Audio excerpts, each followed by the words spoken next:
మిథున రాశిలో జన్మించారా? మిథున రాశిలో జన్మించిన వారికి ఈ 2026 సంవత్సరంలో మీకు ఏ సమస్యలున్నా తీరబోతున్నాయి. ఎందుకంటే మిథున రాశి నుండి గురుడు కర్కాటక రాశిలోకి రాబోతున్నాడు. మిథున రాశి నుండి గనుక చూసుకున్నట్టయితే అది 2వ స్థానం.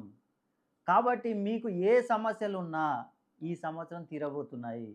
వ్యాపారాలు చేయాలనుకునేవారు అత్యద్భుతంగా చేసుకోవచ్చు. ఏ వ్యాపారమైనా సరే కన్‌స్ట్రక్షన్, ఫుడ్‌కు సంబంధించిన బిజినెస్ ఏదైనా పర్లేదు. అత్యద్భుతంగా చేసుకోండి. మీకు అత్యధిక లాభాలొస్తాయి. కన్‌స్ట్రక్షన్ ఫీల్డ్ అది కూడా మీరు చేయండి. మీకు లాభాలు బాగా వస్తాయి. అదేవిధంగా సంతానం లేని వారికి సంతాన ప్రాప్తి కలుగుతుంది. ఉద్యోగం లేని వారికి ఉద్యోగాలొస్తాయి. ఒకవేళ ఉద్యోగం ఉన్నవారికి ప్రమోషన్స్ వస్తాయి.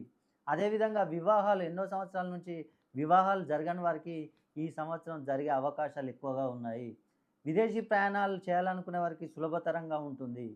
మీరు గనుక మిథున రాశిలో పుట్టి మీకు గనుక ఏమైనా సమస్యలు ఉన్నట్లయితే ఒక్కసారి మీ డేట్ ఆఫ్ బర్త్ నాకు పంపించండి. మీ పేరులో సంఖ్యాబలాన్ని పెంచి మీకున్న సమస్యలు మొత్తం తీర్చేస్తాను.